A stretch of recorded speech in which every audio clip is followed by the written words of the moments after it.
Section 1.3, Types of Data. So we know with statistics we're going to collect data, and we've also made the distinction already between a population and a sample. Depending upon which group our data comes from, we're going to define the measurement this way. So you'll hear two words, parameter or statistic, and the only distinction between those two is whether the numerical measurement comes from a population or a sample. So parameter is something that comes from the population, and the statistic will come from a sample. Remember, a sample is a subgroup of the population. And one way I remember the difference between the two is, well, parameter starts with P, and so does population. And similarly, statistics starts with S, and so does sample. So P for parameter, P for population, those two go together. S for statistic, S for sample, those two go together. Well, whether it's a population or sample where our data comes from, the variable we are interested in could be in one of two forms, either a quantitative variable or a qualitative variable. Quantitative variables like quantity means that the variable can be measured with a number. So something numerical about that measurement. So example, we've been talking about the voters. It could be their age, that's a number, or their income level. Or with the antelopes, it could be their weight or their height. Qualitative, and sometimes you'll also hear the word categorical, are variables that are described just by a name or label or some type of category. So there's no number that can be assigned here, but we still want to label the measurement that we found. So example, for the antelope, maybe we're interested in their sex, they're male or female. There's no number I can assign there that really makes sense. It's just a name. Or the color of bacteria can be green or blue or brown or some other color. We're not going to assign those numbers. Those colors are distinctive and we want to acknowledge that, but it's not a number that we can measure. Now within the quantitative variable, we can make further distinctions about the type of number that we observe. The two distinctions you'll see here are discrete and continuous. Discrete is a number that is finite or countable. I like to think of a discrete number as something I can count on my fingers. So 1, 2, 3, 4, 5. But of course, if we were talking about a large data set, 102, 103, 104, but it's something countable. Compare that to something continuous. This is going to be a number that can be a decimal or a fraction or something that can have incremental value. So usually this is going to come from something that's measured or anything with a continuous scale. Let's take a look at a few examples in example 1, and I think we'll notice the difference between discrete and continuous. So here in example 1, we want to determine whether the given values are from a discrete or continuous data set. So we'll read each description and make a decision. Example A. A student polls 74 of his classmates and finds that 82% have smartphones. Discrete or continuous? Well, if you look at that 82%, you might be inclined to say, well, that type of number can be broken down further. It's possible to say 82.5 or 91.3. But really what we're counting are the students who have smartphones. And because we can't have half of a student or a fourth of a student, we'll say that this one is discrete. Yes, a percentage could be broken down further, but the percentage is really just telling us the proportion of students who have smartphones. And because we can't have a fractional student, we'll say that this one is discrete. Example B. Workers were timed on how long it took to assemble a certain product. It was found that the average time was 3.7 minutes. That 3.7 should be a little bit of a giveaway as far as making our distinction between continuous or discrete.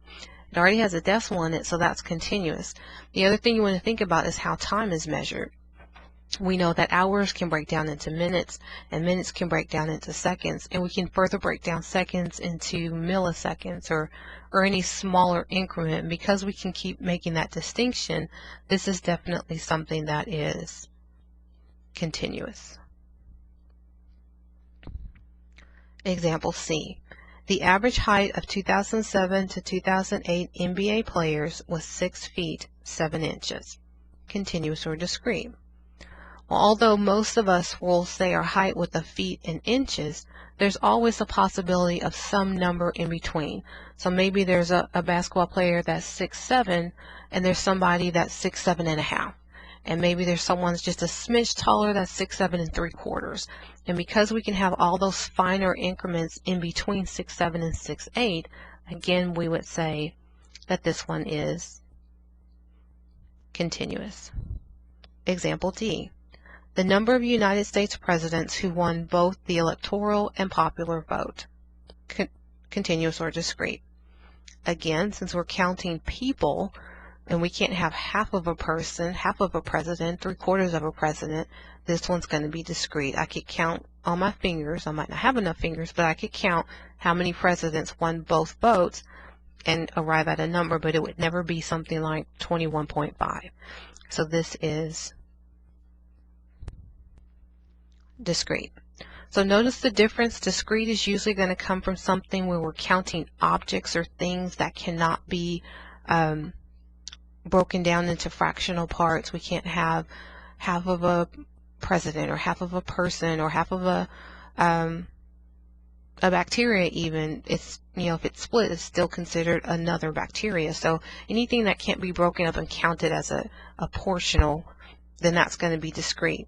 Continuous, if you notice, is usually going to come from something that we measure. Time, weight, height, length, things like that, that can have smaller and smaller increments of measurement are going to be continuous.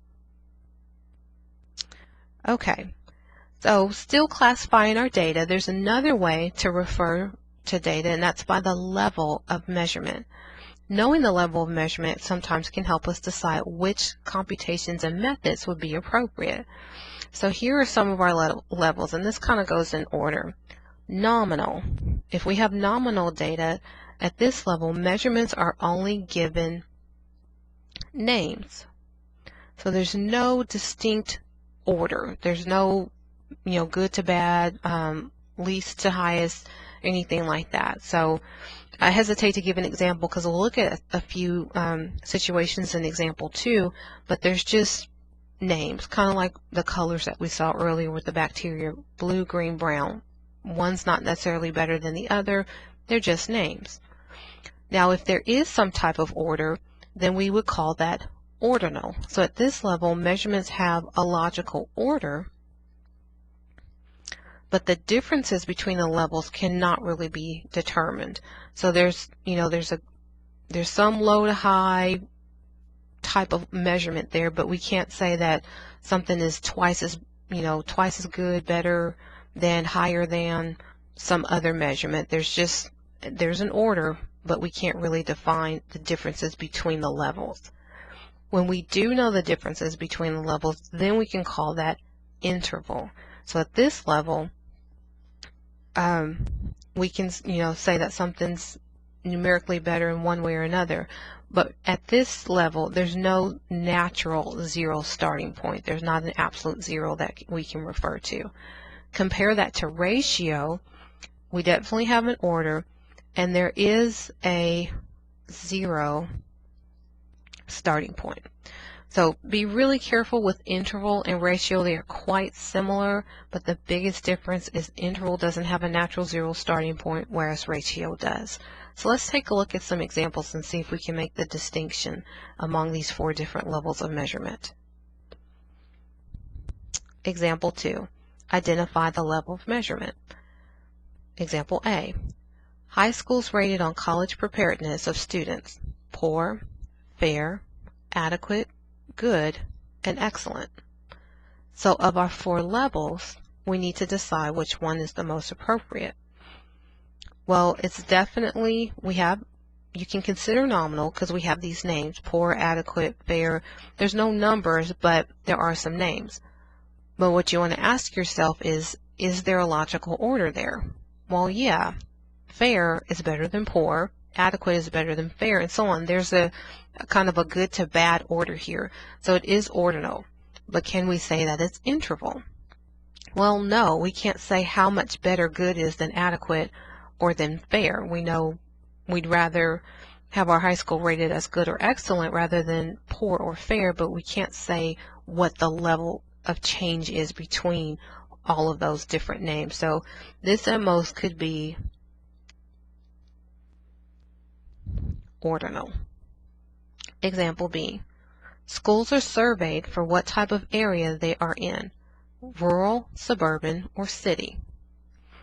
Well, those are just names, so it's at least nominal, but because there's no order, one is not necessarily better than the other, at least not in a natural sense.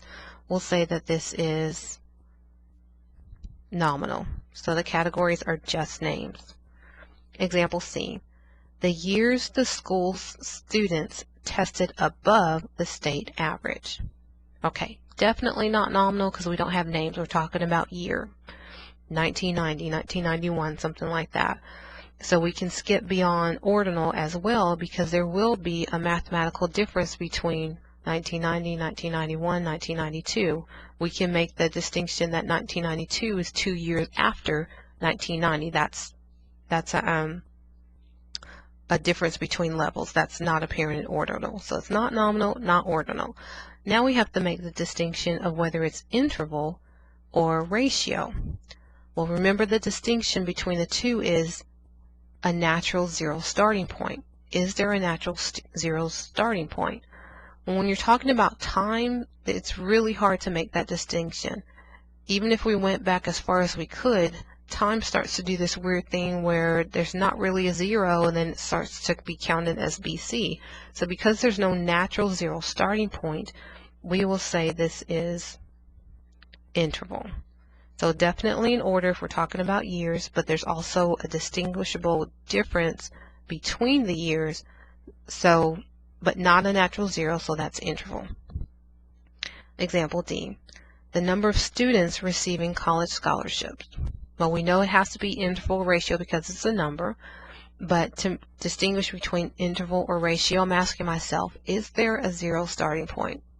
Well, yes. It's a possibility that no students received a college scholarship, and that's a natural zero starting point. So we'll call this one ratio. So make sure you can distinguish the 4 different levels: ordinal or nominal, ordinal, interval, ratio, and making sure you look at the fine differences, especially between interval and ratio, and possibly between nominal and ordinal.